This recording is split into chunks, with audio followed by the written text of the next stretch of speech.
की current affairs की class start करते हैं। हम लोग आज की करंट अफेयर्स की क्लास स्टार्ट करते हैं। हमारा जो करंट अफेयर्स की क्लास का जो पहला ही न्यूज़ आइटम है वो है जो ट्रेड डिफिसिट का इशू है। ट्रेड डिफिसिट 8 मंथ्स लो किया है। इस लो करने का कारण क्या है कि हमारे यहाँ जो गोल्ड की और एक्सपोर्ट की जो प्राइसेस हैं, गोल्ड की और ऑयल की जो कहते हैं इंपोर्ट है, जो डिमांड है वो इस साल कम हुई है।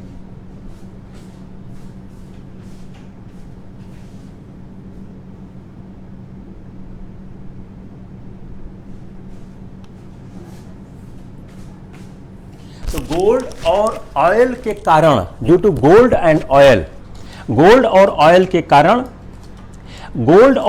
के कारण यह इशू खड़ा हुआ कि हमारी जो डिमांड है वो ट्रेड कम हो गई। अब देखिए, एक सवाल यह समझने की जरूरत है कि हमारा ट्रेड डिफिसिट कैसे डिटरमाइन होता है। अगर हमारा एक्सपोर्ट और इंपोर्ट के बीच का जो रिलेशन है, वह रिलेशन इस बात को सुनिश्चित करता है कि कैसे हमारा ट्रेड का पॉजिटिव और नेगेटिव एस्पेक्ट आता है। तो पहली बात क्या है कि जो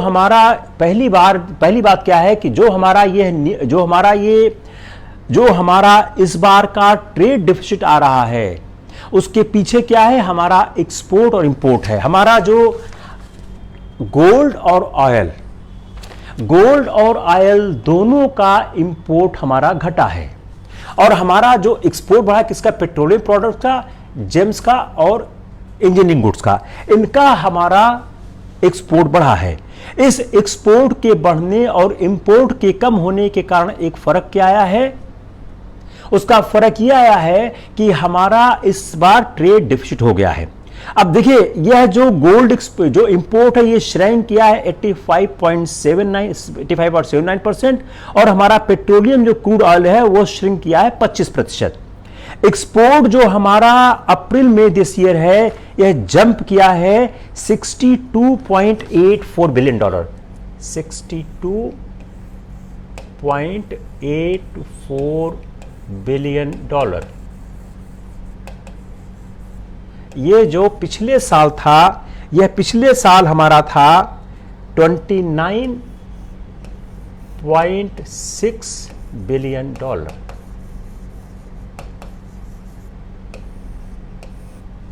तो जो हमारा यह इतना बड़ा एक्सपोर्ट जंप हुआ है, इस एक्सपोर्ट जंप हो जाने के कारण, due to this export jump, हमारा जो हमारा ट्रेड है वो हमारे फेवर में आया है। अब देखिए, अब अगला सवाल, यह एक्सपोर्ट का जंप किस में हुआ है, सीरियल्स में।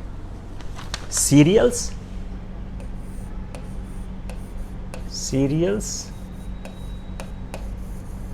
जूट,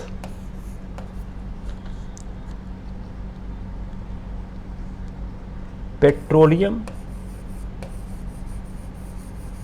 प्रोडक्ट, हैंडीक्राफ्ट,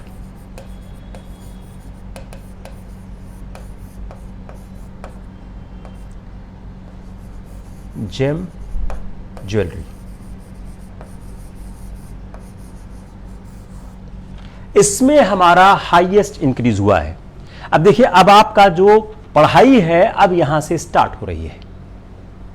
अब आपके प्रीलिम्स का यह सवाल आएगा, इसकी संभावना कम है कि आपसे पूछें कि किसमें संभावना है, लेकिन संभावना ज्यादा किसकी है, यह जानने की कोशिश करेंगे कि यह बैलेंस ऑफ पेमेंट क्या होता है, एक्सपोर्ट डिफिसिट क्या होता है। तो आप इस चार्ट को पहले बनाएं। अब हम किस पे बढ़ रहे हैं, now you are travelling on the aspect कि यह जो हमारा ट्रेड डिफिसिट है, एक्सपोर्ट इंपोर्ट कैसे होता है। अब आप इस चार्ट को बनाएं। क्रेडिट डेबिट क्या है, एक्सपोर्ट ऑफ गुड्स 550 रुपीज। यह क्या हुआ, हमने गुड्स को एक्सपोर्ट किया, इतना पैसा मिला। Export of services 150। सर्विसेज और गुड्स में फर्क है। जो सर्विसेज होती हैं वह देश की सीमाओं को पार नहीं करती हैं, गुड्स के लिए देश की सीमाओं को पार करना पड़ता है। तो गुड्स और सर्विसेज के बीच एक फर्क है। तो गुड्स क्या होता है? ये विजिबल होता है, यह दृश्यमान होता है। सर्विसेज क्या होता है? इनविजिबल होता है, यह अदृश्यमान होता है। तीसरा है यूनिलैटरल ट्रांसफर्स। ये ऐसे ट्रांसफर हैं कि जिसको करने के एवज में आपको कुछ नहीं मिलता है, जैसे गिफ्ट्स हो गई, रेमिटेंसेस हो गए। यह हमने किसी को गिफ्ट दे दिया फॉरेन में, उस फॉरेन में गिफ्ट देने के एवज में हमारे पास कुछ नहीं आया, तो ये क्या हो गया? Unilateral transfer. इसमें क्या क्या है? इसमें गिफ्ट्स हैं, रेमिटेंसेस हैं, इंडेमिटीज हैं। तो इसमें क्या क्या है? इसमें है गिफ्ट, इसमें क्या क्या है? गिफ्ट है, रेमिटेंसेस,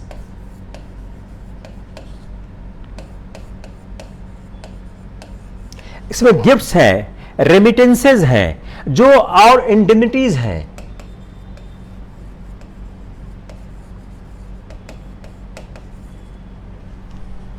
क्या क्या इसमें है? गिफ्ट्स हैं, रेमिटेंसेस हैं, इंडेमिटीज हैं। तो ये क्या है? यह यूनिलैटरल ट्रांसफर है। यह यूनिलैटरल ट्रांसफर क्यों है? इसके एवज में आपको कुछ भी प्राप्त नहीं होता है। आप ये जब अब आप क्या हुआ? यह जो इन यूनिट ट्रांसफर है यह आपको प्राप्त हुआ, यह आपको प्राप्त हुआ, लेकिन इसके एवज में आपने कुछ नहीं दिया। चौथा, कैपिटल रिसीट्स। आप देखें, export of goods, export of services, unilateral transfers, और चौथा है कैपिटल रिसीट। कैपिटल रिसीट क्या है? Borrowings from abroad, capital repayment by और sale of assets to foreigner. चौथे में क्या है? Capital receipt. उसमें क्या क्या है? बोरोइंग फ्रॉम अब्रॉड, जो आपने बोरोइंग्स की, बोरोइंग्स,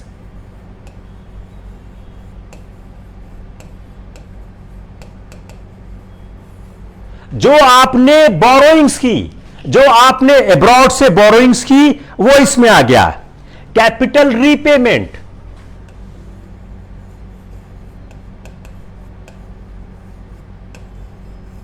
कैपिटल रीपेमेंट, बोरोइंग्स हो गई। दूसरा हो गया कैपिटल रीपेमेंट, किसका? सेल ऑफ एसेट, किससे? फॉरेनर से।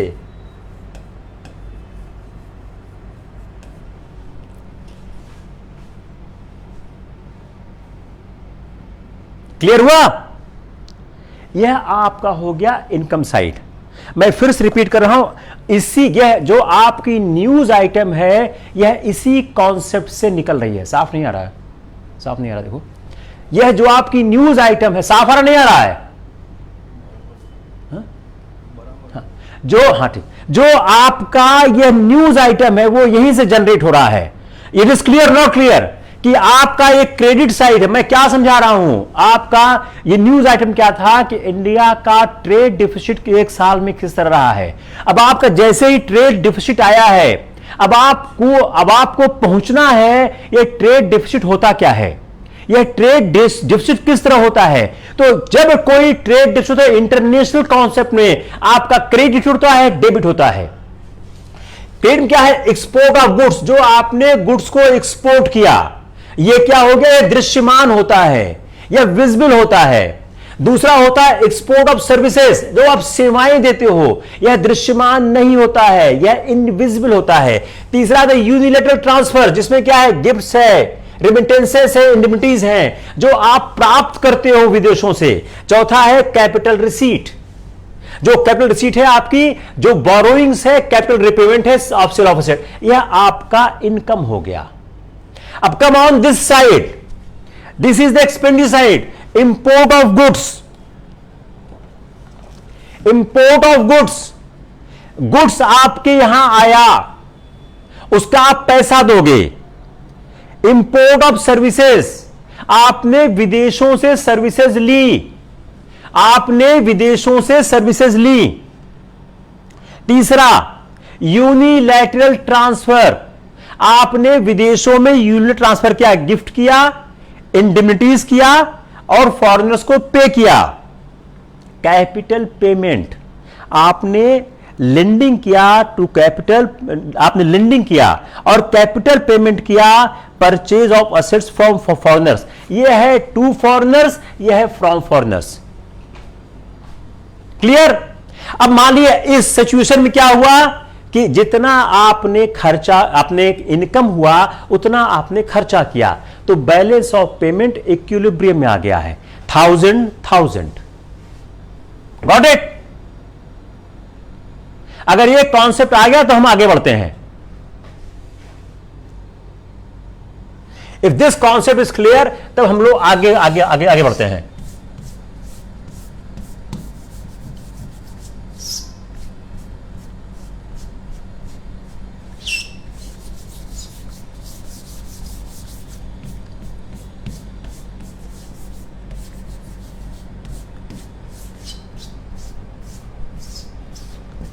चलिए हम लोग नेक्स्ट पे आते हैं। अब देखिए, अब आपने ये बेसिक बात समझ ली, अब बेसिक बात से हम आगे बढ़ने की कोशिश करते हैं। अब ये बेसिक बात कहने के बाद क्या हो रहा है कि हमारा बैलेंस ऑफ पेमेंट का मतलब क्या होता है। एक बैलेंस ऑफ पेमेंट का मतलब क्या होता है? जो ट्रेड डिफिसिट का कॉन्सेप्ट है वो बैलेंस ऑफ पेमेंट से ही निकल रहा है।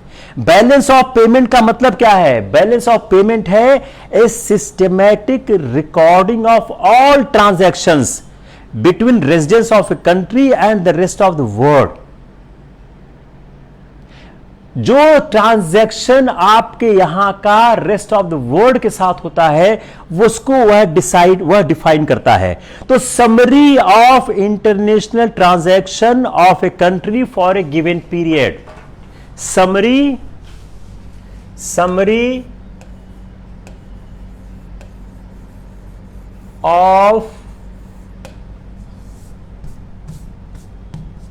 of international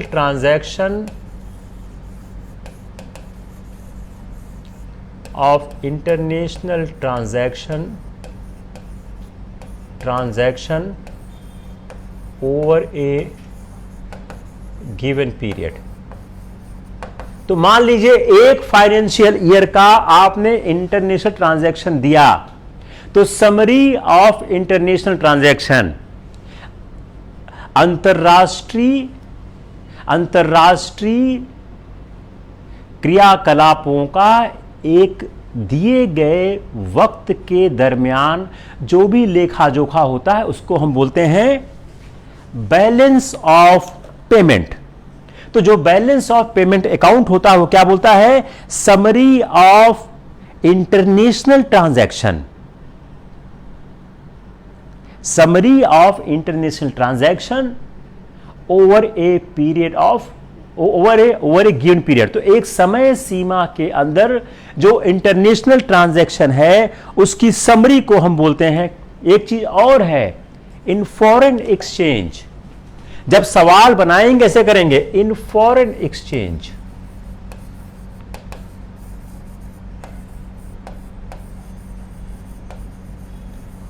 in foreign exchange,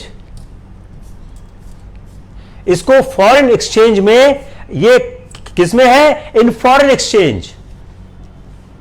अब आप जब आपका प्रीलिम्स का सवाल बनेगा तो वो क्या बोलेंगे? Summary of international transaction over A given period of time in the Indian rupee in foreign exchange. आप ये ध्यान रखिएगा, ये फॉरेन एक्सचेंज में होगा। आपका सवाल गलत कैसे कराएंगे? वह आपके ऑप्शन में इंडियन रूपी भी लिख देंगे और फॉरेन एक्सचेंज भी लिख देंगे, लेकिन आंसर में क्या होगा? In foreign exchange. It is not written in the Indian rupee domestic currency, it is written in the foreign exchange। तो summary of international transaction over a period of time in foreign exchange, ये क्या होता है? यह आपका balance of payment account की बात करता है। अब इसमें जो बैलेंस ऑफ पेमेंट अकाउंट होता है जो कि कंट्री का सोर्स है, यूज है फॉरेन एक्सचेंज में, इसका सोर्स क्या क्या है? एक्सपोर्ट है। अब देखिए सोर्स क्या है, मैंने सोर्स लिखा है 1 2 3 4, ये 4 सोर्स है। अब सवाल प्रीलिम्स का क्या हो गया? What is the question of prelims? What are the sources of the balance of the payment? सवाल क्या बना? सवाल क्या बना? What are the sources of the balance of payment? A, export of goods, B, export of services, C, unilateral transfers, D, capital receipt. Only A B C D. सवाल बन गया? देखिए, न्यूज़पेपर से ही मैं पीछे जा रहा हूं. मैंने कोई इकोनॉमिक्स की किताब टच नहीं की है, सिर्फ न्यूज़पेपर को मैंने देखा और न्यूज़पेपर से हमने वो शब्द निकालने की कोशिश किया हूं जो आपके एग्जाम में आ सकते हैं. और ट्रेड डिफिसिट इंडिया का जो लो हुआ है, जो एक्सपोर्ट बढ़ा है और इंपोर्ट कम हुआ है, ये एक बहुत बड़ी घटना है. इस बड़ी घटना को सबको आप अगर जानना चाहेंगे तो वह आपसे ये नहीं पूछेंगे कि एक्सपोर्ट में कितना पैसा ज्यादा हो कितना कम हुआ, उसके संभावनाएं बहुत ही कम, ज्यादा कम है. मेन संभावना इस बात की है, बैलेंस ऑफ पेमेंट में इनकम के सोर्सेस क्या क्या होते हैं. यस, करता हूं रिपीट. बैलेंस ऑफ पेमेंट में बहुत आराम से चलना है, क्योंकि क्या है, ये बहुत टफ कॉन्सेप्ट है, आई अंडरस्टैंड, बहुत आराम से चलेंगे, don't worry. Balance of payment में इनकम के सोर्सेस, सवाल फिल्म्स का क्या हो गया? What are the sources of income in the balance of payment? A, export of goods, B, export of services, C, unilateral transfers, D, capital receipt. Only A is right, A, B is right, A, B, C is right, all of above is correct. What is answer? All of is correct. अब जो आपका balance of payment क्या होता है? Summary. जो आपका balance of payment, उसको define कैसे करेंगे? Summary of international transaction over A given period of time in foreign exchange. आपके अंतरराष्ट्रीय व्यापारों का, आपके अंतरराष्ट्रीय क्रियाकलापों का एक समयावधि के तहत विदेशी मुद्राओं में जो भी आप करते हो वह आता है बैलेंस ऑफ पेमेंट में.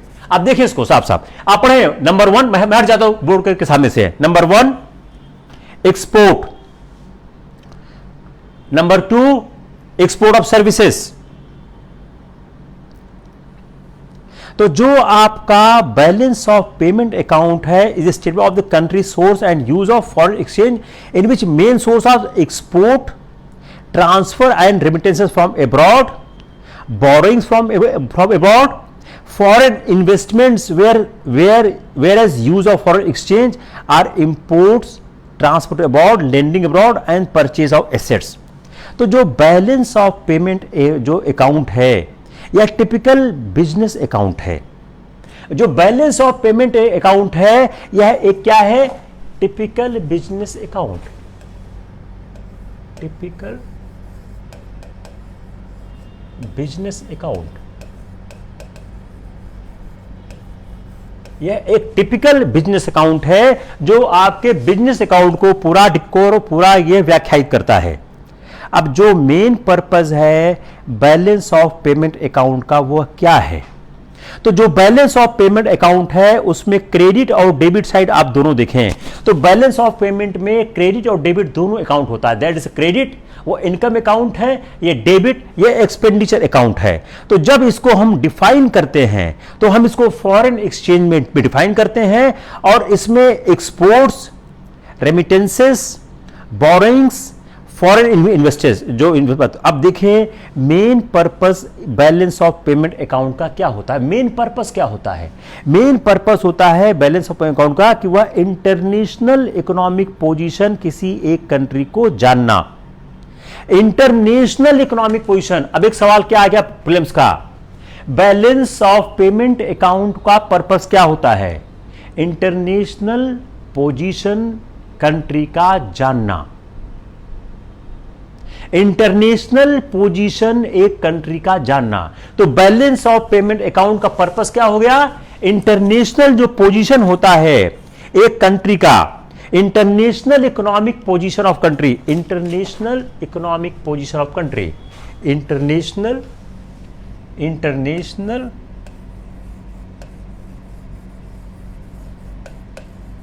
Economic position, international economic position country का जो जानना होता है वह इसका होता purpose. International economic position, international economic position एक कंट्री का जानना इसका लक्ष्य होता है।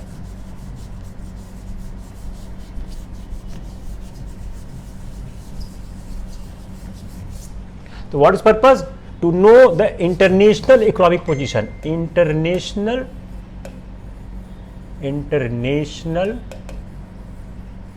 Economic position.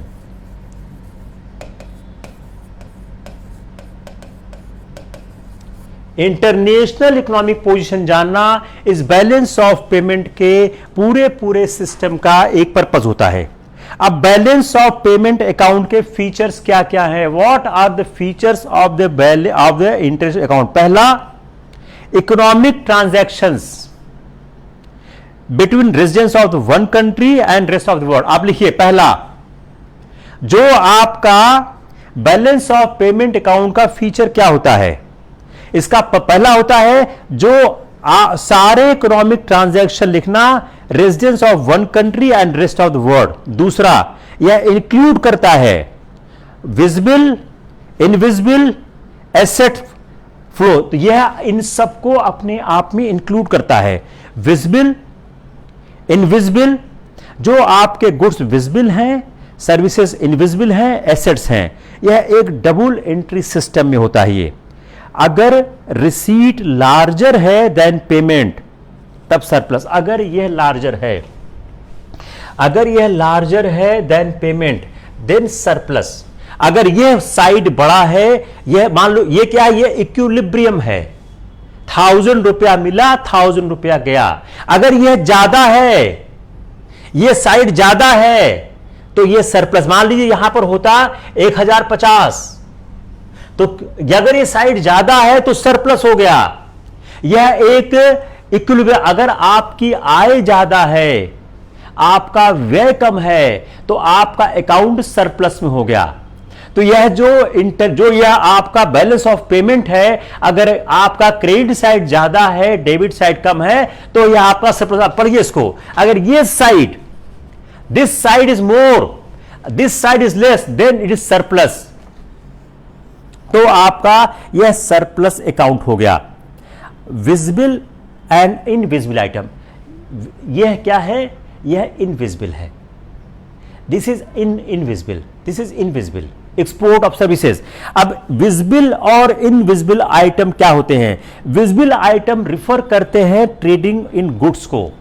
जो विजिबल आइटम है वो रिफर कर रहे हैं ट्रेडिंग इन गुड्स को, और जो इनविजिबल आइटम है वह रिफर कर रहे हैं सर्विसेज को। तो export and import of services जो है वह इनविजिबल आइटम है। क्यों? Services are not seen crossing the border. तो यह जो दो हैं, ये और ये और ये, नंबर 2 और नंबर 6, नंबर 2 और नंबर 6 क्या है? यह इनविजिबल आइटम है। यह इनविजिबल आइटम क्यों है? यह बाउंड्री को क्रॉस नहीं करते हैं। You got this? नंबर 2 और नंबर 6 क्या है? यह इनविजिबल आइटम है क्योंकि यह बाउंड्री को क्रॉस नहीं करते हैं। कोई गुड्स नहीं चलता है, ये सेवाएं प्रदान करते हैं। अगला सवाल क्या हो गया? In the balance of payment which is the invisible item? A, export of goods, B, import of goods, C, export of services, D, unilateral transfers. Got this question? In the balance of payment, what is invisible item? Balance of payment में कौन सा अदृश्यमान वस्तु है? आयात, निर्यात, unilateral transfer, export of services. It's clear? तो अगला कॉन्सेप्ट क्या आ गया? What is the invisible services? तो इनविजिबल जो आइटम्स हैं वो किसको रिफर करते हैं? रिलेटिंग, जो इनविजिबल आइटम्स हैं refer to items to the trading of services with other countries and unilateral transfers. Number 2 और नंबर 3, नंबर 6 और नंबर 7, यह जो है यह आपके इनविजिबल हो गए। जो आपका यूनिलैटरल ट्रांसफर है और एक्सपोर्ट ऑफ सर्विसेज है, इंपोर्ट ऑफ सर्विसेज है, यह नंबर 2, 3 और 6, 7 यह आपके इनविजिबल हो गए। तो एक्सपोर्ट और import of services are called invisible because services are not crossing the border, चूंकि सर्विसेज बॉर्डर को क्रॉस नहीं करती हैं। तो आप अगर देखें तो विजिबल आइटम क्या हो गया, ट्रेडिंग ऑफ गुड्स हो गए। तो जो आपका एक्सपोर्ट और इंपोर्ट ऑफ गुड्स है, मशीनरी है, इसको क्या बोलते हैं, विजिबल आइटम। क्यों, यह वेरीफाई किए जाते हैं बाय कस्टम ऑफिशियल्स। तो इनविजिबल आइटम क्या रेफर करता है, trading of services with other countries and unilateral transfers. Clear हो गया।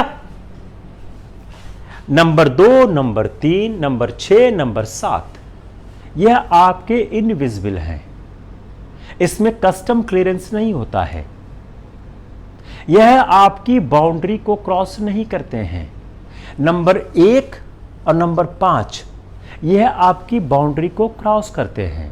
तो ये क्या हो गए, विजिबल आइटम हो गए, यह दृश्यमान हो गए। अब देखिए फिर से पढ़िए आप इसको, सी अगेन, क्लियर हुआ नहीं हुआ, क्लियर। Any doubt. अब यूनिलैटरल ट्रांसफर नंबर 3, नंबर 7 ये होता क्या है, what is the unilateral transverse.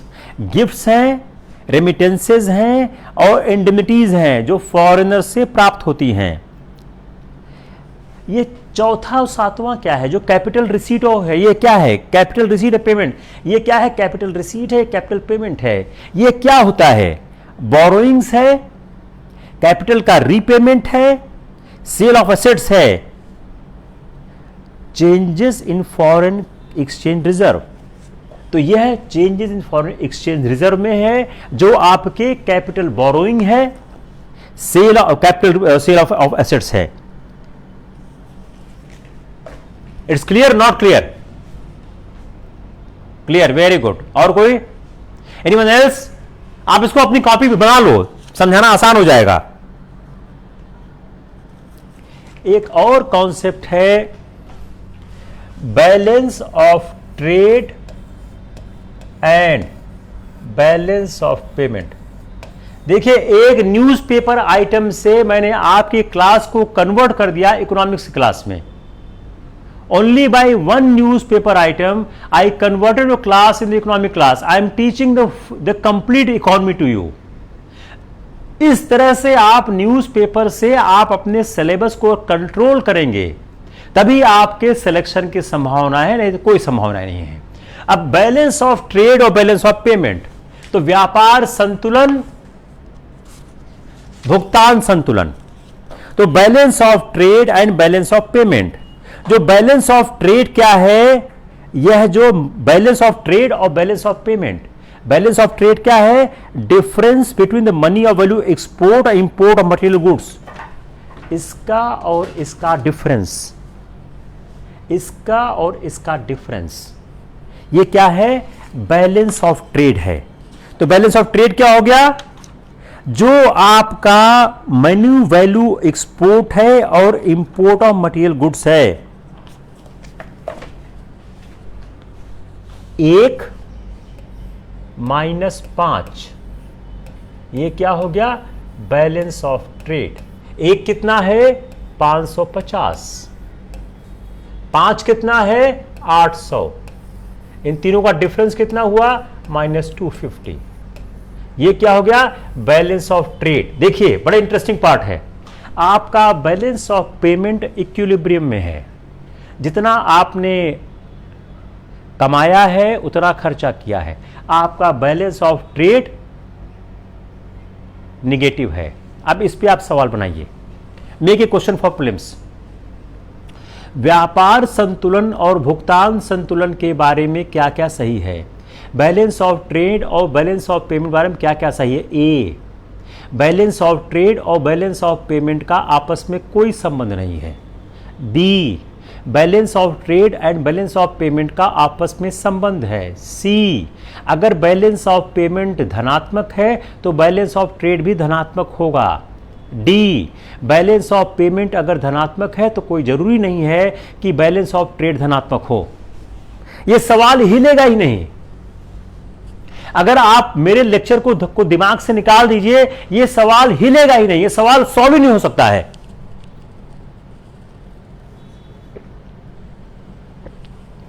Of कर दो। बैलेंस ऑफ ट्रेड और बैलेंस ऑफ पेमेंट के बारे में क्या तथ्य सही है? बैलेंस ऑफ ट्रेड और बैलेंस ऑफ पेमेंट में क्या तथ्य सही है?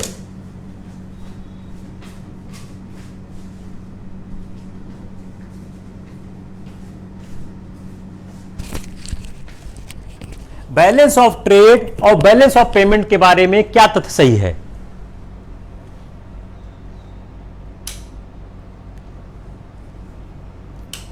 बैलेंस ऑफ ट्रेड और बैलेंस ऑफ पेमेंट के बारे में क्या तथ्य सही है? ए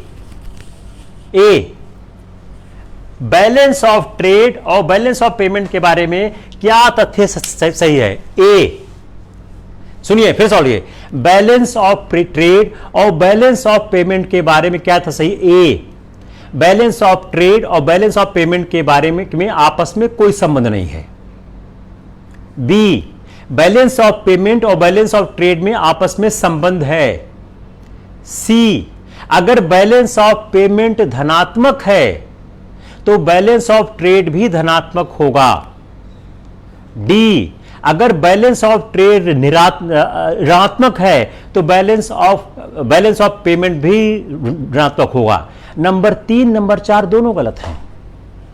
गॉट इट? आप एग्जाम्पल देखिए, यहां पर बैलेंस ऑफ पेमेंट इक्विलिब्रियम में है, लेकिन balance of trade export import 550 800 क्या है? निगेटिव है। You getting this point? Again listen carefully. Balance of trade और बैलेंस ऑफ पेमेंट में क्या रिलेशनशिप है? क्या बैलेंस ऑफ पेमेंट अगर धनात्मक है तो क्या जरूरी है कि बैलेंस ऑफ ट्रेड भी धनात्मक हो? क्या यह जरूरी है कि अगर बैलेंस ऑफ पेमेंट इक्विलिब्रियम में है तो बैलेंस ऑफ ट्रेड भी इक्विलिब्रियम में है? यह जरूरी नहीं है। आप देखिए, यह बैलेंस ऑफ पेमेंट है, बैलेंस ऑफ पेमेंट पूरे इक्विलिब्रियम में है। 1000 रुपीज आया, 1000 गया, लेकिन बैलेंस ऑफ पेमेंट 550 कमाया, 800 दिया। ये क्या हो गया? निगेटिव हो गया। क्लियर हुआ नहीं हुआ? अगेन सी क्लियर, सी केयरफुली।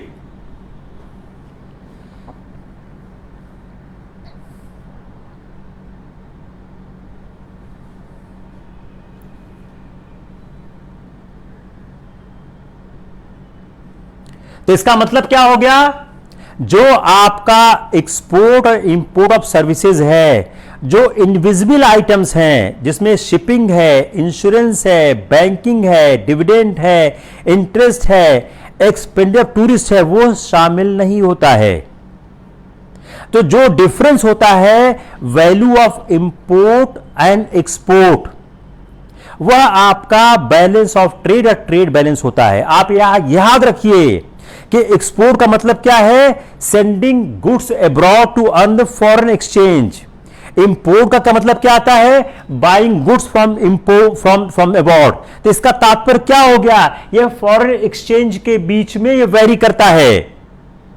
तो अगर जो हमारा बैलेंस ऑफ ट्रेड है यह केवल विजिबल आइटम को ध्यान रखता है, यह अपने आप में एक्सचेंज ऑफ सर्विसेज नहीं रखता है।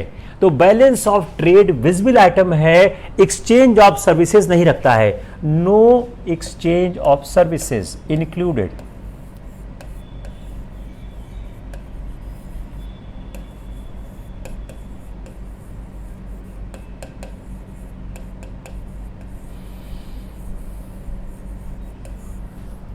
It's clear? किसी को प्रॉब्लम है? Anyone has a problem?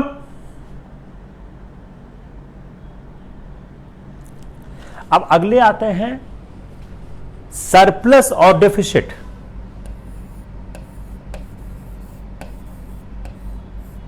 Surplus और डेफिसिट, या तो सरप्लस होगा या डेफिसिट होगा। कैसे होगा? तो हमारा बैलेंस ऑफ ट्रेड सरप्लस और डेफिसिट कैसे होगा? अगर यह बैलेंस ऑफ ट्रेड का संबंध किससे है? आइटम नंबर 1 और आइटम नंबर 5 से है। अगर हमारे विजिबल आइटम का जो एक्सपोर्ट है, अगर विजिबल आइटम के एक्सपोर्ट ये और ये, अगर विजिबल आइटम का जो हमारा एक्सपोर्ट है this one is more than this, अगर हमारे विजिबल आइटम का एक्सपोर्ट विजिबल आइटम के इंपोर्ट से ज्यादा है तो क्या होगा? सरप्लस। और अगर हमारे विजिबल आइटम का एक्सपोर्ट विजिबल आइटम के इंपोर्ट से कम है तो ये अनफेमिलियर, ये होगा डेफिसिट। तो अगर हमारा वैल्यू 1 और 5 को देखें जो ये हमने बनाया है, तो 1 और 5 इसको डिटरमाइन कर रहा है। चलिए फिर प्रीलिम्स का सवाल बनाते हैं। Again A question of the prelims. देखिए मैं हट जाता हूं ऐसे। Again A question of prelims, again A question of prelims. देखिए ये आसान नहीं है, सोचते रहिए साथ साथ।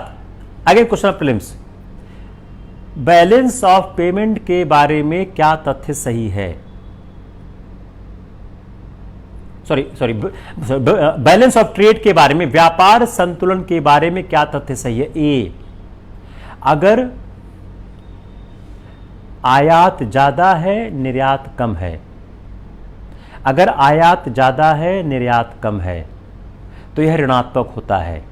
बी, अगर निर्यात ज्यादा है आयात कम है यह धनात्मक होता है। सी, अगर आयात और निर्यात बराबर है तो यह इक्विलिब्रियम में होता है, एक संतुलन में होता है। डी, इसका आयात निर्यात से कोई संबंध नहीं है। बताइए क्या आंसर होगा? Again repeating the question, balance of trade, व्यापार संतुलन के बारे में क्या तथ्य सही है? ए, अगर अगर आयात ज्यादा है और निर्यात कम है तो यह ऋणात्मक संतुलन होता है। बी, अगर निर्यात ज्यादा है और आयात कम है तो यह धनात्मक संतुलन होता है। सी, अगर आयात और निर्यात बराबर है तो यह एक संतुलन में होता है।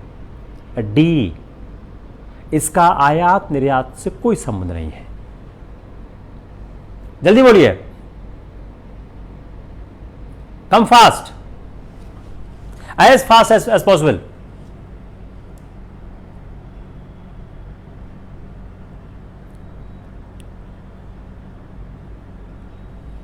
शुरू। भैया किसले चतुर्वेदी, आप क्या है ना, पूरी कथा हो गई, आप अभी ए क्यों गलत है, बी क्यों गलत है, सी क्यों गलत है, सिर्फ डी गलत है। आरती क्यों सी, ए और बी क्यों नहीं सही हो रहा है? Why not A and B, why only C? फिर से सुनिए, देखिए अगर इतनी मेहनत के बाद आप नहीं समझ पा रहे हो तो कोई पॉइंट नहीं रह गया पढ़ाने का।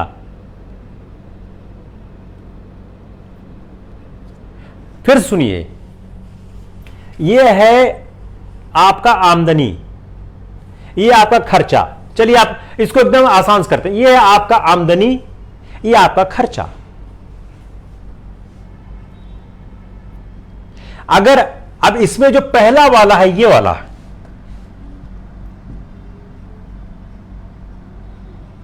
ये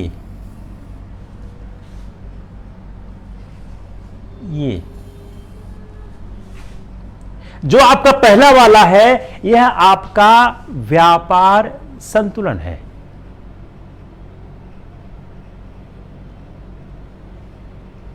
ठीक है। अगर ये दोनों, अगर ये ज्यादा होगा ये कम होगा तो क्या होगा? धनात्मक। यह कम होगा यह ज्यादा होगा तो ऋणात्मक। यह दोनों बराबर होंगे तो संतुलन में होगा। यह ऑप्शन ए था, ऑप्शन बी था, ऑप्शन सी था। ऑप्शन डी क्या था कि इसका आयात निर्यात से कोई संबंध नहीं है। यह गलत है। यही मैं तेरे समझा रहा हूं, आप समझ नहीं पा रहे हो। क्लियर हुआ नहीं हुआ? नहीं क्लियर हुआ? तो बैलेंस ऑफ ट्रेड क्या है? मैंने लिखा 2.5 - 250 वह निगेटिव हो गया। अगर देखिए, अब आप इसी से एक चीज और निकालिए, अगर किसी कंट्री के पास एक डिफिसिट बैलेंस ऑफ ट्रेड है, तो यह डिफिसिट बैलेंस ऑफ ट्रेड, इस चार्ट में क्या है? बैलेंस ऑफ ट्रेड डिफिसिट है। आप देखिए 500 850, तो 500 850 करोगे तो क्या है? -250 आ गया, तो क्या हो गया? डेफिसिट बैलेंस ऑफ ट्रेड हो गया। तो डेफिसिट बैलेंस ऑफ ट्रेड को भी ऑफसेट किया जा सकता है अदर अकाउंट के द्वारा। सर्विसेज हैं, ट्रांसफर्स हैं, कैपिटल रिसीट है। तो जो बैलेंस ऑफ ट्रेड है, जो मर्चेंटाइज है, वह जो इंटरनेशनल ट्रांजैक्शन से इमर्ज करता है, यह एक कंप्लीट पिक्चर को प्रोटेक्ट नहीं करता है। अगला सवाल, क्या बैलेंस ऑफ ट्रेड एक कंट्री के इंटरनेशनल ट्रांजैक्शन की कंप्लीट पिक्चर प्रोजेक्ट करता? Answer no. Balance of trade अकेला कंट्री के इकोनॉमिक कॉन्सेप्ट का, कंट्री के आर्थिक व्यवस्था का एक कंप्लीट पिक्चर प्रोजेक्ट नहीं करता। क्यों? यहां पर यह निगेटिव है लेकिन इक्विलिब्रियम में आ गया है। तो यह क्या कहा जा सकता है कि export of goods, import of goods, जो हमारा एक बैलेंस ऑफ ट्रेड है, वह हमारे देश की अंतरराष्ट्रीय स्थिति को, अंतरराष्ट्रीय आर्थिक स्थिति को पूरी तरह से रिफ्लेक्ट कर रहा है। आंसर नो, यह नहीं कर रहा है। फिर सवाल बनाते हैं प्रीलिम्स का। व्यापार संतुलन के बारे में क्या सत्य है? ए, यह देश की आर्थिक स्थिति को पूरी तरह से स्पष्ट करता है।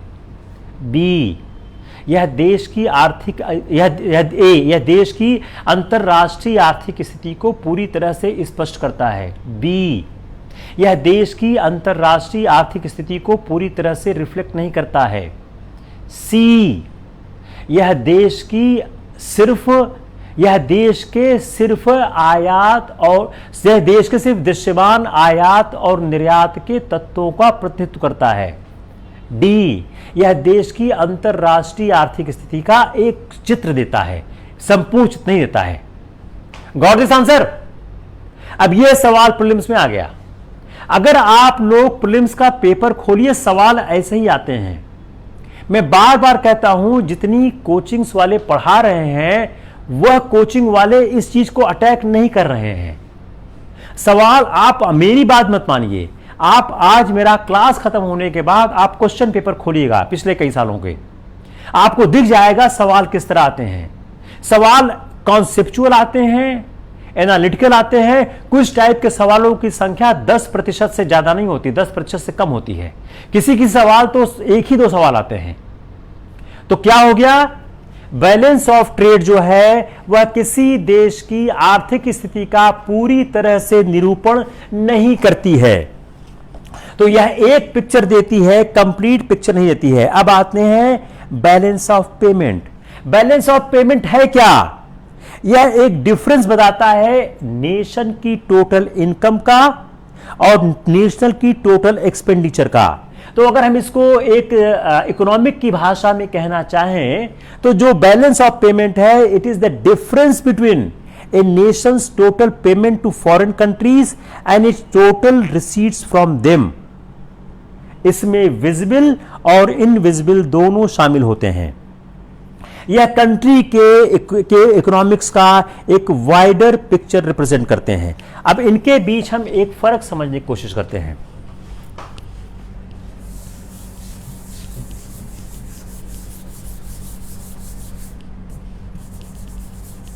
आपने इसको लिख लिया? आप लोगों ने मिटा दें इसको।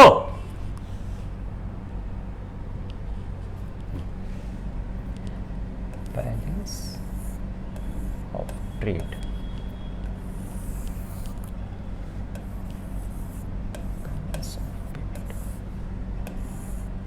अब बैलेंस ऑफ ट्रेड और बैलेंस ऑफ पेमेंट के बीच में हम फर्क समझने की कोशिश करते हैं कि दोनों में क्या क्या फर्क है। तो जो बैलेंस ऑफ ट्रेड है, इसमें क्या है? Only merchandise,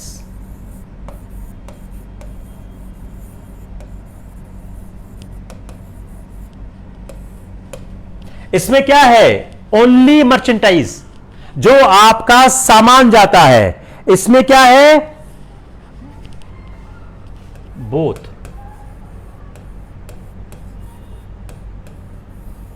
goods and services. ठीक है, उसमें ओनली मर्चेंडाइज, इसमें both goods and services. Balance of trade यह रिकॉर्ड नहीं करता है capital, does not record capital, यह कैपिटल को रिकॉर्ड नहीं करता है। It does not record capital, जो बैलेंस ऑफ ट्रेड है यह डज नॉट रिकॉर्ड कैपिटल। जो ये होता है यह रिकॉर्ड जो करता है capital nature, records capital nature.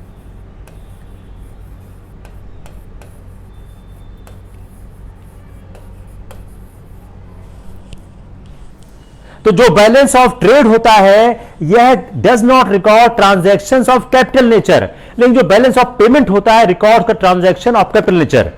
जो ट्रेड होता है यह करंट अकाउंट ऑफ, ये होता है current account of balance of payment. यह बैलेंस ऑफ पेमेंट का यह करंट अकाउंट भी कहा जाता है। तो बैलेंस ऑफ ट्रेड को हम यह भी कहते हैं कि यह कहते हैं यह part of the current account. यह जो इसका जो बैलेंस पेमेंट है इसके करंट अकाउंट का पार्ट होता है। यह बैलेंस ऑफ पेमेंट के करंट अकाउंट का पार्ट होता है बैलेंस ऑफ ट्रेड। जो बैलेंस ऑफ पेमेंट होता है यह इंक्लूड करता है बैलेंस ऑफ ट्रेड, सर्विसेज। यह जो पिछला चार्ट था उसका ऑल फोर इंक्लूड करता है। ये जो पिछले चार्ट में 4 इस तरफ था, 4 इस तरफ था, जिसमें क्या था? ट्रेड था, सर्विसेज था, यूनिलैटरल ट्रांसफर्स था, कैपिटल था। यह चारों इंक्लूड करता है। Got it? जो डेफिसिट होता है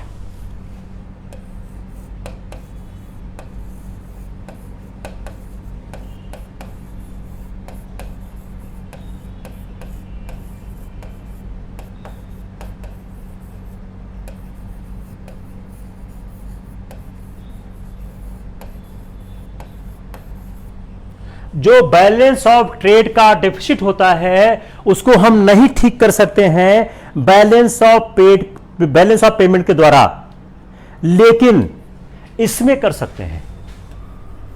कैन बी डन। अब इसको समझाते हैं हम। जैसे आपने देखा कि पिछले एग्जाम्पल में 550 माइनस 800 था, ठीक है ना? माइनस 250 क्या था? आपके बैलेंस ऑफ ट्रेड का डिफिसिट था। अब इसको आप इससे नहीं कर सकते हो। Listen again carefully.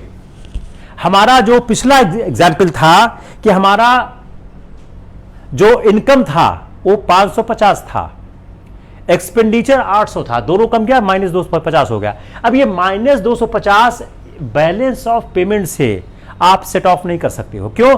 Balance of trade एक अपने आप में यूनिक आइडेंटिटी है, लेकिन चूंकि balance of trade balance of payment में शामिल है, इसलिए इसमें जो वो डेफिसिट है पूरी हो सकती है। Again just I understand this issue. Balance of trade की जो डेफिसिट है वो बैलेंस ऑफ पेमेंट से पूरी नहीं हो सकती है, लेकिन जो बैलेंस ऑफ पेमेंट की डेफिसिट है वह जो बैलेंस ऑफ जो बैलेंस ऑफ ट्रेड की डेफिसिट है वो बैलेंस ऑफ पेमेंट से होती है, लेकिन जो बैलेंस ऑफ पेमेंट में आती है डेफिसिट वह पूरी हो जाती है। अगर ये -250 है तो बैलेंस ऑफ पेमेंट, चूंकि आपके 3 चीज और शामिल है, उसमें सिर्फ एक चीज शामिल है, तो वह किसी भी तरह से पूरा नहीं किया जा सकता है। क्योंकि इसमें एक के साथ 3 चीज और शामिल हैं, तो उसमें अगर कोई ऋणात्मक तत्व आता है तो यहां पे आके धनात्मक या इक्विलिब्रियम हो सकता है। किसको यह समझ में नहीं आया? किसको यह समझ में नहीं आया? Without any fear you right here, because it is not easy.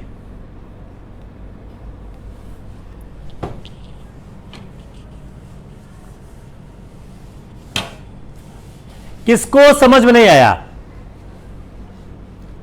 Meenakshi Mishra, Jaya Shukla, Pankaj Singh, Chandresh Yadav, किसको समझ नहीं आया? संगीता को समझ आया? मैं क्या बोल रहा हूं कि बैलेंस ऑफ ट्रेड का जो डेफिसिट है, जो व्यापार संतुलन में कमी आ रही है, वह भुगतान संतुलन से पूरी नहीं की जा सकती। लेकिन भुगतान संतुलन व्यापार संतुलन में आई कमी से पूरा हो जाता है। उसका कारण क्या है कि जो भुगतान संतुलन है उसमें 3 चीजें और शामिल हैं। तो वो तीनों चीजें आके इसको ठीक कर देती हैं। क्योंकि व्यापार संतुलन में सिर्फ एक ही चीज शामिल है, import and export of goods and merchandise, इसलिए वह व्यापार संतुलन के अवयवों के द्वारा वह बैलेंस नहीं किया जा सकता है। Very good, very good. यह जो होता है, यह कंट्री की इकॉनमी का ट्रू इंडिकेटर नहीं है।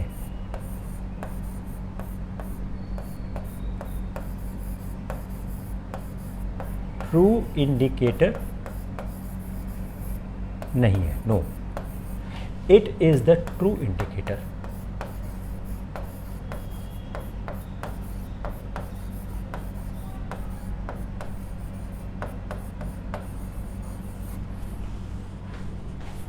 Got it?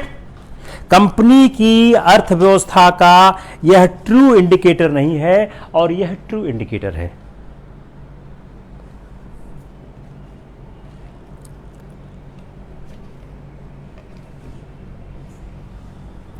अब देखिए, आप अपना चार्ट खोलिए, जो आपने कॉपी में चार्ट बनाया है, इसको मिटा दें। यह आपको याद करना पड़ेगा। यह सवाल देखिए, मैं सवाल बना देता हूं। बैलेंस ऑफ ट्रेड और बैलेंस ऑफ पेमेंट के बारे में क्या सत्य है? ए, बैलेंस ऑफ ट्रेड में सिर्फ मर्चेंडाइज शामिल है। बी, बैलेंस ऑफ पेमेंट में गुड्स और सर्विसेज मर्चेंडाइज दोनों शामिल है।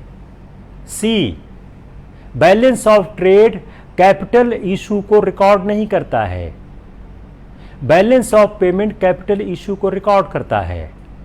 डी, करंट अकाउंट, जो बैलेंस ऑफ ट्रेड है वह current account, balance of payment के करंट अकाउंट का पार्ट है। डी, ऊपर के सब सही हैं। अगला सवाल बना देते हैं। बैलेंस ऑफ ट्रेड और बैलेंस ऑफ पेमेंट के बारे में क्या सत्य है? ए, बैलेंस ऑफ ट्रेड देश की अंतर्राष्ट्रीय अर्थव्यवस्था के बारे में एक पूरी सूचना नहीं देता है। बैलेंस ऑफ पेमेंट देश की अंतर्राष्ट्रीय अर्थव्यवस्था के बारे में पूरी सूचना देता है। बी, बैलेंस ऑफ ट्रेड के डिफिसिट को बैलेंस ऑफ पेमेंट के द्वारा पूरा नहीं किया जा सकता है। Balance of payment balance of trade का जो डिफिसिट है बैलेंस ऑफ पेमेंट में आके समाप्त हो सकता है।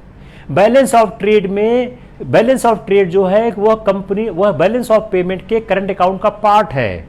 बैलेंस ऑफ पेमेंट में ट्रेडिंग, सर्विसेज और कैपिटल और यूनिट ट्रांसफर सब शामिल हैं। क्लियर हुआ सवाल?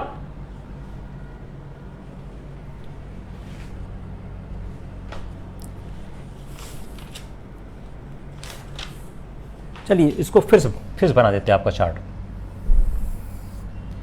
Credit, debit, export import, services,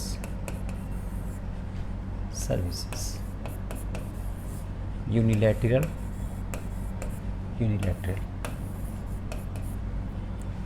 capital,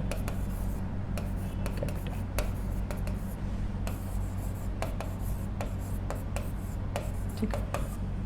तो अगर आप इसको देखें, ये 1 है, ये 2 है, ये 3 है, ये 4 है, ये 5 है, ये 6 है, ये 7 है, ये 8 है। ओके, अब इसमें देखें 550, 150, 100, 200, 200, ठीक है।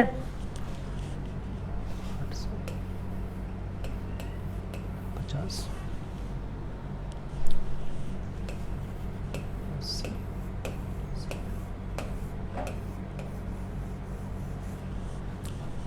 It's okay. अब चलिए एक एक करके हम चलते हैं। पहले देखते हैं balance of trade. 1 - 5 balance of trade, ठीक है। 1 - 5 is balance of trade. 2 6 balance of services. 2 and 6 balance of services. 3 7 balance of unilateral transfers.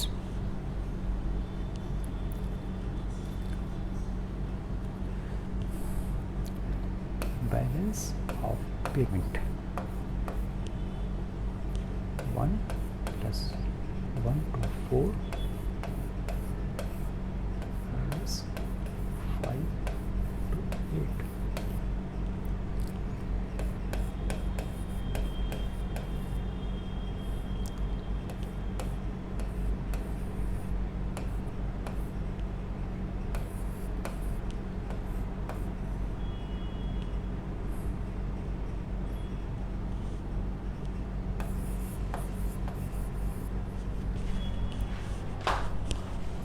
देख लिया?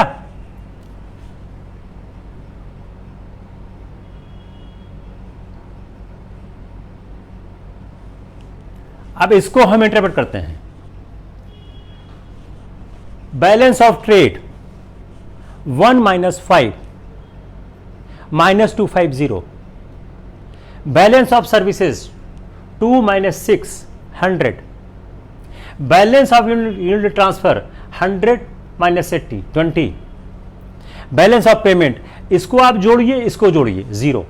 अब 4 कंक्लूजन आ रहा है। बैलेंस ऑफ ट्रेड ऋणात्मक है, बैलेंस ऑफ सर्विसेज धनात्मक है, और बैलेंस ऑफ यूनिट ट्रांसफर धनात्मक है, और बैलेंस ऑफ पेमेंट 0 हो गया, इक्विलिब्रियम। इसका फर्क क्या आया? इसका फर्क यह आ गया कि आप 4 तरह के रिजल्ट इसमें आप देख रहे हैं। इसमें आप 4 तरह के रिजल्ट आप देख रहे हैं। अब इसके बाद, अब इस 4 तरह के रिजल्ट आप क्या है, अब इस एक और देखिए, balance of payment, balance of payment of current account. दूसरा, balance of payment of capital account.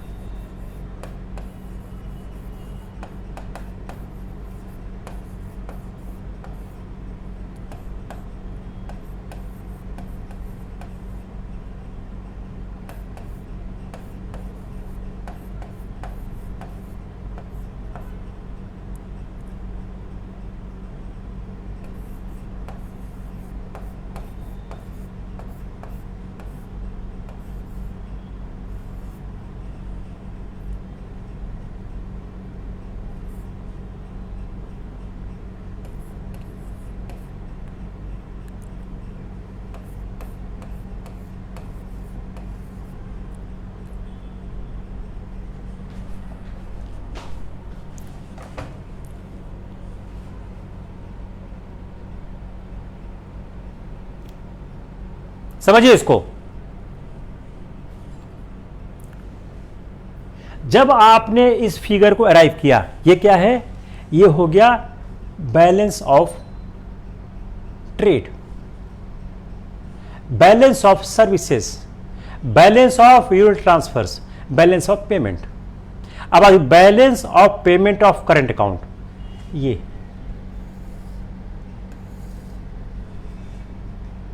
Plus ये प्लस ये, ठीक है। इसको आराम से समझिए।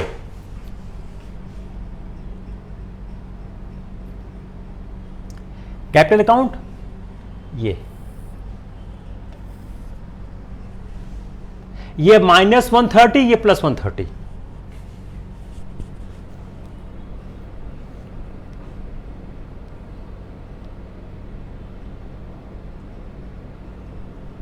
समझ आया कि नहीं आया? ये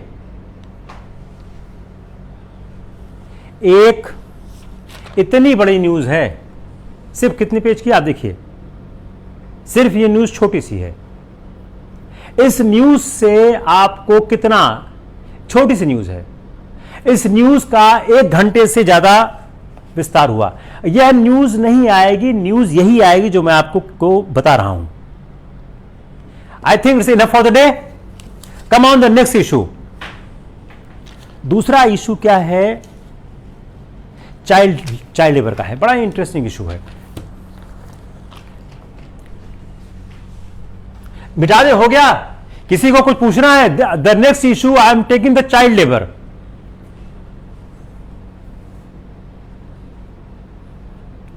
किसी को कोई डाउट है, कोई कंफ्यूजन है? वेरी गुड, आरती क्लियर हो गया। और कोई?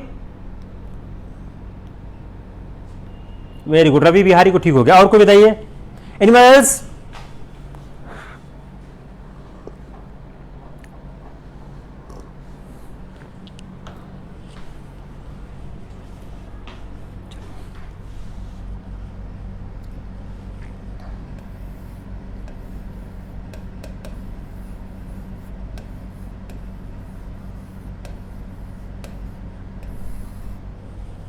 अब चाइल्ड लेबर पे एक रिपोर्ट क्या है कि चाइल्ड लेबर की इशू को इंडिया में सॉल्व करना चाहिए। अब चिल्ड्रन के इस शुरू कहां से हो रहा है कि जो चिल्ड्रन हैं, जो बच्चे हैं, वह स्कूल अटेंड नहीं कर पा रहे हैं। तो children are not able to attend the school.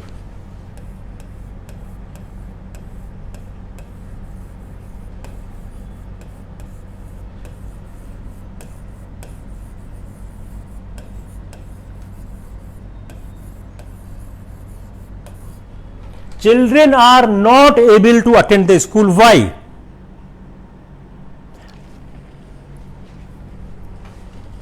Parents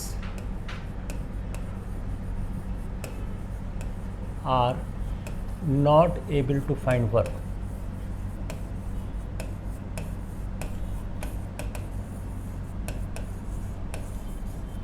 यही मैं आपके ऐसे में ये सवाल आ जाता है। अगर आपके ऐसे में सवाल आ जाए तो क्या खराबी है? Children are not able to attend school, parents are not able to find work. Comment लिखिए आप।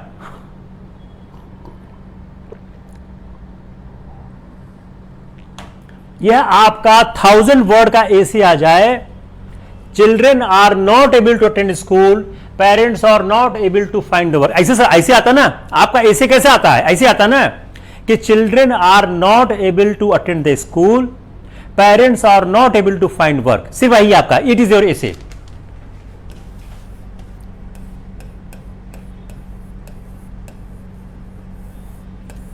आप अपना एसे का पेपर देखिए, एक होता है मूर्त, एक होता है अमूर्त।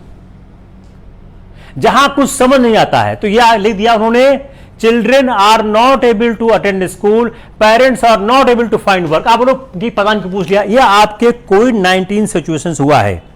जो हमारा डेटा क्या बोलता है कि 152 million children around the world और still in child labour.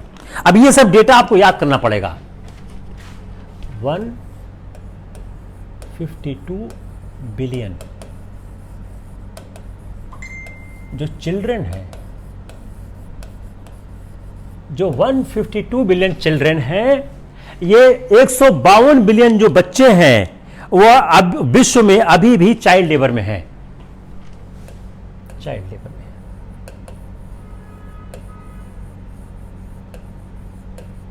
152 billion world में 152 बिलियन चिल्ड्रन जो है, बच्चे हैं, अभी भी चाइल्ड लेबर में हैं। इसमें से 73 हैजार्डस मतलब खतरनाक कामों में लगे हैं। 152 बिलियन जो चिल्ड्रन है विश्व में अभी भी चाइल्ड लेबर में हैं, और उसमें से 73 मिलियन जो है, sorry it's million not billion, it's million, sorry million.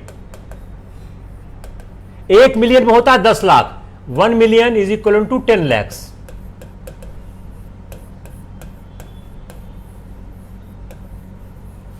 तो 152 मिलियन जो चिल्ड्रन हैं वो चाइल्ड लेबर में हैं, और उसमें से 73 मिलियन जो है वह हैजार्डस वर्क में है।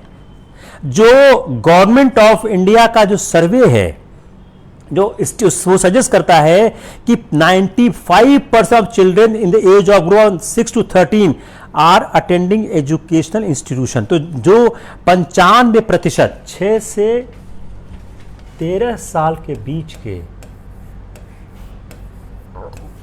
95%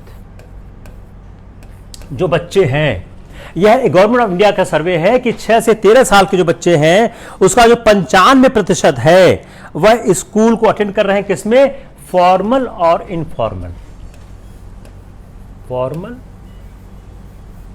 और इनफॉर्मल। वो फॉर्मल या इनफॉर्मल एजुकेशन को वो लोग प्राप्त कर रहे हैं। अब इसके बाद दूसरा क्या आता है, जो 14 से 17 साल में है, 14 से 17, उसका फिगर कम हो गया, आता है 79.6%। अब यह दो फिगर को आप कंपेयर करो, क्या आता है? School drop out.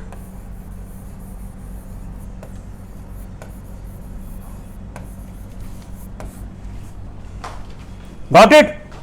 कि जो हमारे पास फिगर 95% है, जो 6 से 13 साल के बीच के हैं, उनका जो 95% है, अगर हम उसको 14 से 17 साल देखते हैं कि वो फिजिकल एंड साइकोलॉजिकल रिस्क में है, हेल्थी डेवलपमेंट में। अगर आप एजुकेशन नहीं देते हो, if you are not giving education,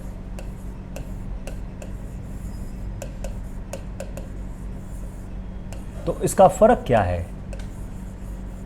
उनका विकास नहीं हो रहा है, बच्चों का विकास नहीं हो रहा है। आप उनका हेल्दी साइकोलॉजिकल और मेंटल विकास नहीं कर रहे हो। तो जो यह रिपोर्ट बताती है कि यह बहुत खतरनाक बात कहती है कि हमारे देश का एक बहुत बड़ा भाग जो बच्चों का है, उसको प्रॉपर शिक्षा नहीं मिलती है। अगर हम 2011 का सेंसन देखें, तो जो 2011 की जनसंख्या है उसको हम देखें, तो वह कहती है कि 10.1 मिलियन जो वर्किंग चिल्ड्रन है, जो 5 से 14 साल के उम्र के हैं, उसमें से 8.1 मिलियन रूरल एरियाज में है, जो कल्टीवेशन में है। इसको मिटा दें हम, चिल्ड्रन इन कल्टीवेशन।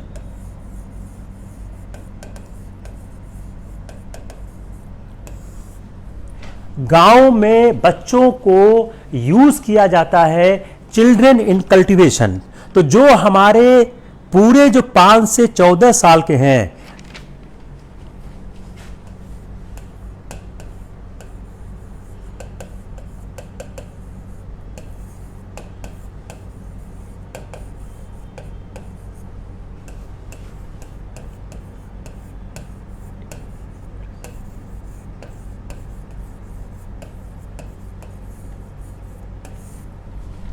पाँच से 14 साल के जो बच्चे हमारे रूरल एरियाज में हैं, जो ये हमारा कौन है, ये हमारा 2011 का सेंसस बताता है।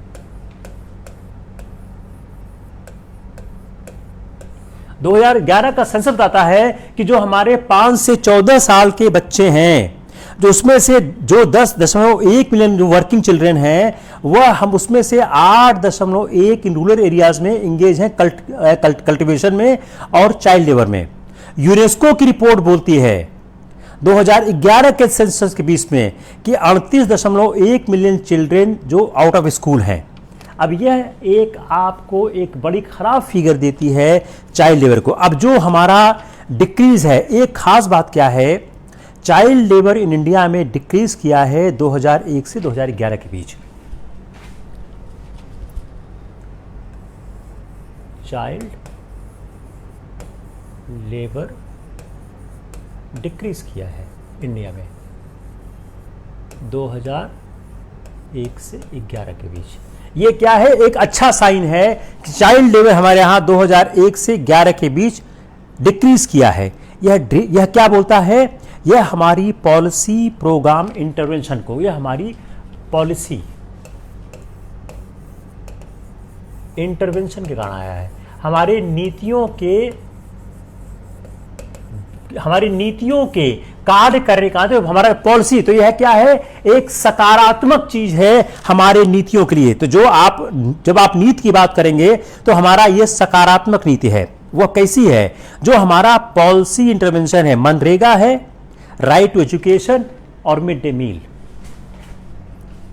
मनरेगा,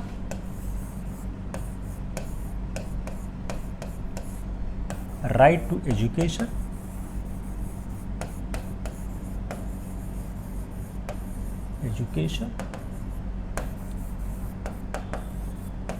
मिड डे मील।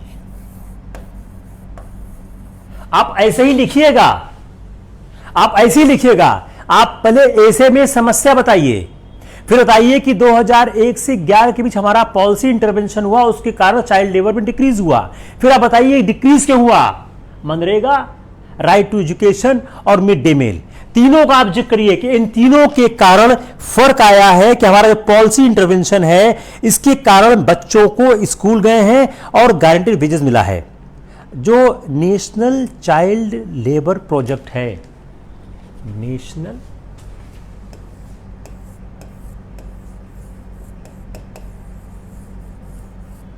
चाइल्ड लेबर प्रोजेक्ट, ये सारी स्कीमें आप याद करिए। जो नेशनल चाइल्ड लेबर प्रोजेक्ट है हमारा, जो नेशनल और जो हमारा international labour organisation convention number 138, convention 138 182 2017, ये किसका है, यह कन्वेंशन है हमारा इंटरनेशनल, हमारा जो इंटरनेशनल लेबर ऑर्गेनाइजेशन का कन्वेंशन नंबर 138 एंड 1282007 है।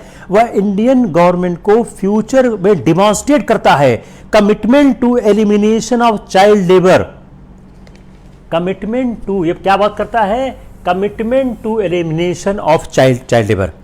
अब हमारा जो सबसे बड़ा चैलेंज क्या हो गया है, इकोनॉमी का लॉकडाउन हुआ। इकोनॉमी के लॉकडाउन के कारण क्या हुआ, हमारे जो पेरेंट्स हैं उनका इनकम रिड्यूस हो गया, वर्क कम हो गया और large number of migrant worker को काम नहीं मिला और सोशियो इकोनॉमिक चैलेंजेस आ गए। इसका चैलेंज एजुकेशन में आ गया। क्या आ गया कि हमारा जो डिस्टेंस लर्निंग है, कि हमारा स्कूल क्लोज हो गया, इससे क्या हो गया, चैलेंज आ गया हमारे डिस्टेंस लर्निंग में और चिल्ड्रन जो है वो ड्रॉप आउट हो रहे हैं और उनको एजुकेशन नहीं मिल रहा है। जो ऑनलाइन प्लेटफॉर्म है, इसकी लिमिटेशन क्या क्या है, ऑनलाइन प्लेटफॉर्म। आप देखिए आज ही हम लोग क्लास स्टार्ट नहीं कर पाए, डिस्पाइट दैट कि आई एम द प्लेस जहां पे सब कुछ है। क्यों नहीं कर पाए, लाइट चली गई। गांव में क्या है, इंटरनेट की समस्या है। गांव में दूसरी समस्या क्या है, एक समस्या इंटरनेट की है, दूसरी समस्या क्या वहां पे है, the second problem in the village is the net. तो नेट फैसिलिटी और इंटरनेट दोनों की कमी होने के कारण क्या है कि उनको ऑनलाइन प्लेटफॉर्म उस तरह नहीं मिल रहा है जैसा ऑनलाइन प्लेटफॉर्म मिलना चाहिए। जो हमारा इनरोलमेंट है उसमें अगर देखें तो चिल्ड्रन को स्टडी मटेरियल नहीं मिल रहा है, they are not getting the study material. तो हमको क्या चाहिए, हमको गवर्नमेंट को, एम्प्लॉयज को, सोशल सेक्टर्स को, एनजीओज को, सबको, प्राइवेट सेक्टर को, सबको साथ आना चाहिए और सबको साथ आके काम कर। कोई भी आप सवाल का जवाब दें, आप ये हमेशा सवाल के सलूशन में आए कि गवर्नमेंट काम करे, प्राइवेट सेक्टर काम करे, कॉर्पोरेट हाउसेस काम करें, एनजीओज काम करें। अब देखिए, अब इसको हम भारत के संविधान से कैसे जोड़ते हैं। Now the main art started.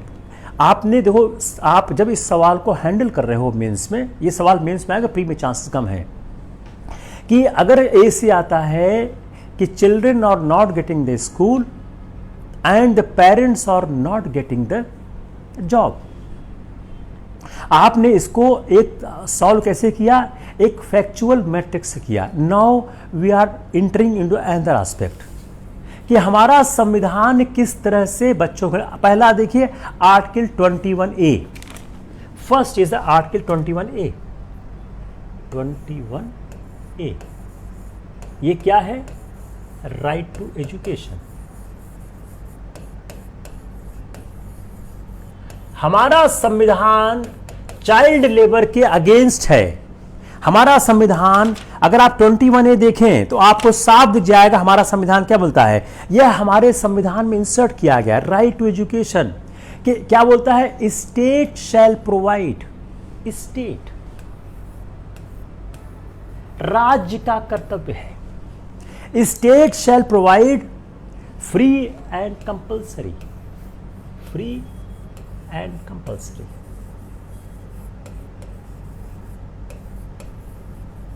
State shall provide free and compulsory education 6 to 14 years.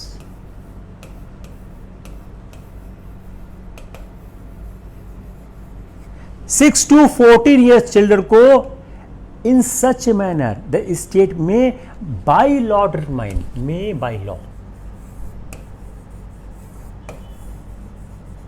तो आप जब इस तरह के ऐसे का आंसर कर रहे हैं, आप पहली बात क्या बोलेंगे, संविधान के अनुच्छेद 21 में यह विहित किया गया है कि शिक्षा का अधिकार एक मौलिक अधिकार है और राज्य का यह दायित्व है कि वह कानून बनाकर 6 से 14 साल के बच्चों को शिक्षा प्रदान करे। उसके बाद आप मूव करिए article 41।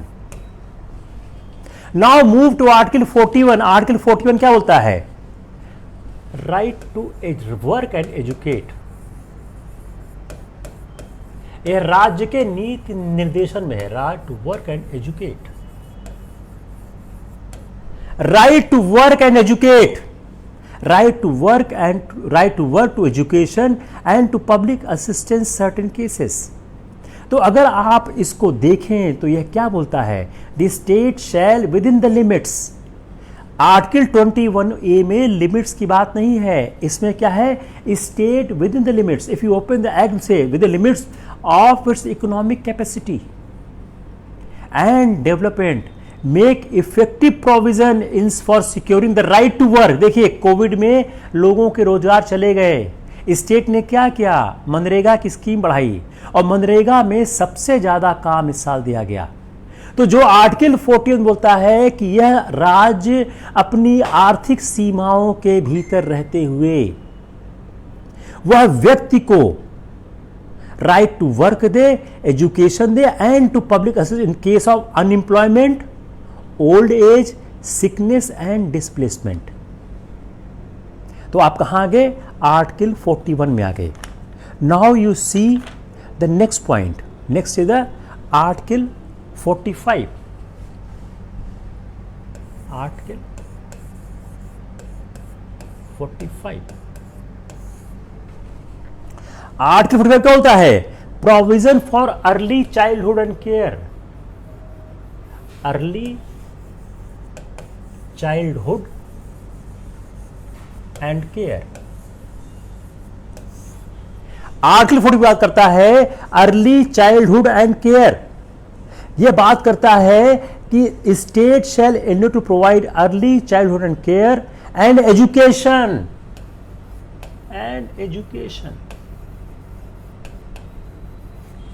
Early childhood and care and education for all children till 6 year. अब इसको कंपेयर करिए आप 21A से, compare with 21A।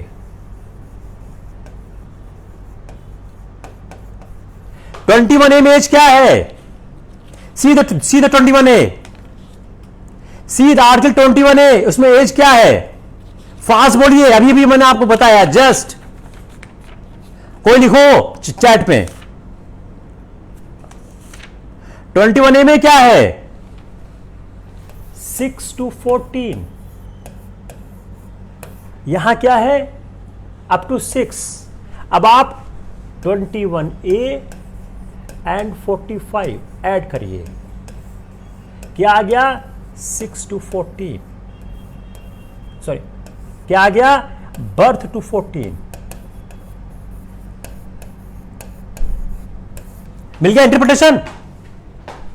Got this? अगर आर्टिकल 21A और आर्टिकल 45 को मिक्स कर दो तो बर्थ से लेके 14 साल तक, बस फर्क क्या है? 21A में वह मौलिक अधिकार है, 45 में वह मौलिक अधिकार नहीं है।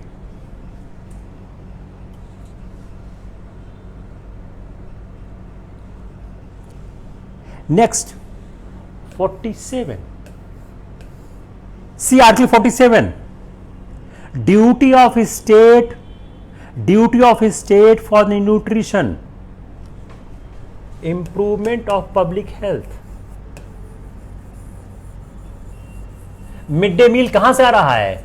Improvement of public health.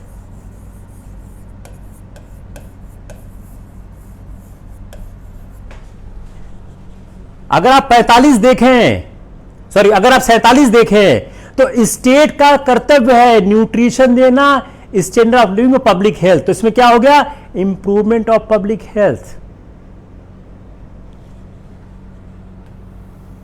बच्चों को आपको पोषक का शिकार बनाइए। Then see the 48A,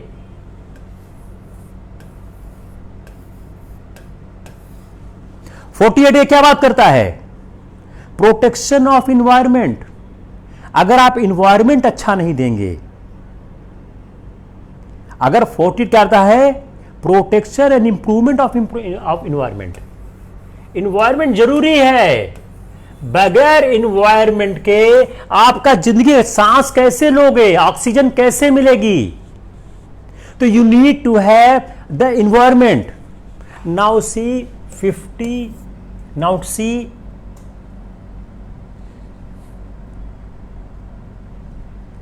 51A के जो फंडामेंटल आपकी ड्यूटी है, parent and guardian provide opportunities for education to his child, education to child.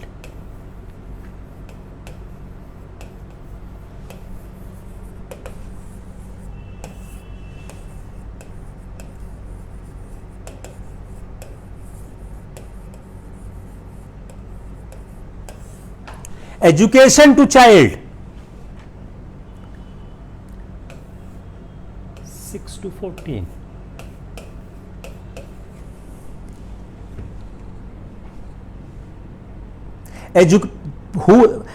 Fundamental duty क्या है? Parent and guardian to opportunity for education whose child और the case may between the age of 6 and 14 years. अब हम आते हैं फिर उस news item की तरफ। न्यूज आइटम क्या था?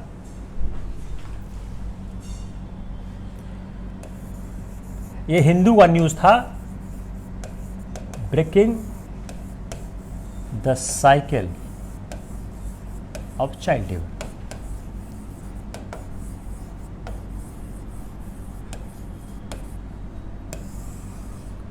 यह आपके ए से में आ सकता है, ए से नंबर 1, ए से number 2,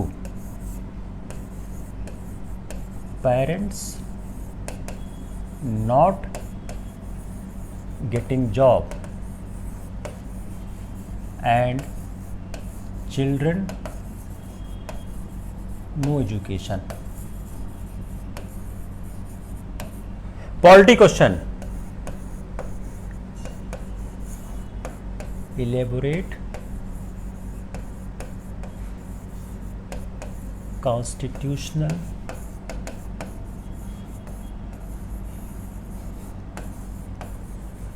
provisions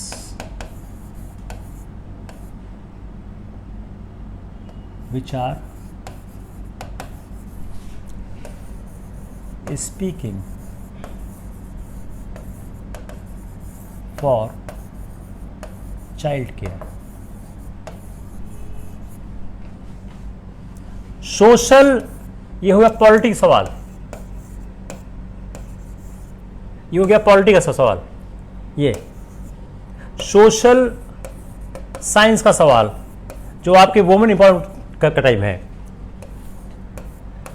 elaborate the schemes made by government to uplift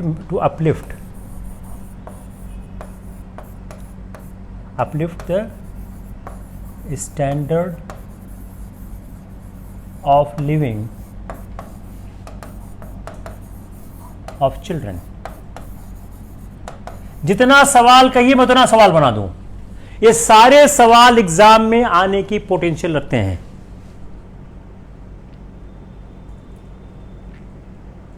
पहला सवाल क्या हो गया, breaking the cycle of child labour. यह उस हिंदू के आर्टिकल में यह था, लेकिन हिंदू का आर्टिकल छोटा सा ही था। I have expanded the article of Hindu, breaking the cycle of the child labour. अब देखिए अगला सवाल, parents are not getting job and children not getting the education. यह उस आर्टिकल के अंदर में ही लिखा था। तीसरा मैं इसको पॉलिटी का सवाल बना देता हूं, elaborate the constitutional provisions which are speaking for the child care. मैं आपके सोशल साइंस का सवाल बना देता हूं जिसमें कि आपका सोशल जो आप पूछते हैं, elaborate the scheme made by the government to uplift the standard of the living of the children. चलो और बनाता हूं सवाल। नेक्स्ट सवाल, international labour organisation, standard international labour organisation speaking about the eradication of child labor, the eradication of child labor, what India has done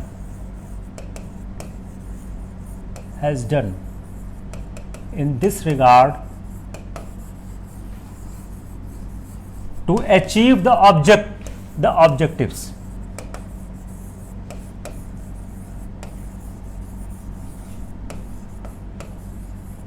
International Labour Organization is speaking about the eradication of child labor, what India has done in this regard to achieve the object. अंतर्राष्ट्रीय श्रम संस्थान बाल श्रम को खत्म करने की बात करता है। भारत ने इस दिशा में कौन सी उपलब्धियां हासिल की हैं? चलिए इसको बनाते हैं हिस्ट्री का सवाल। Come on history. Law in India is not for the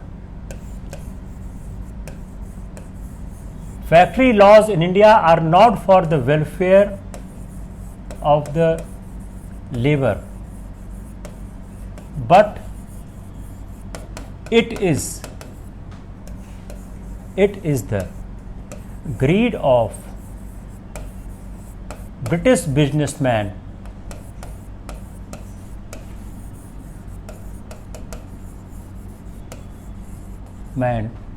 two capture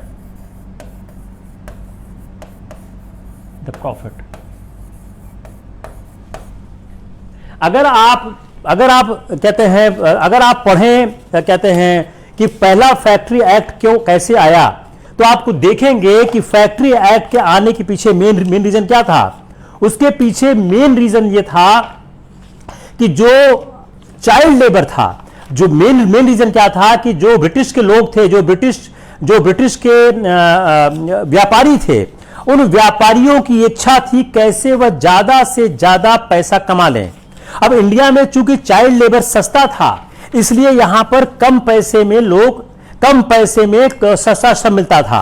तो उन्होंने दबाव डाला कि यहां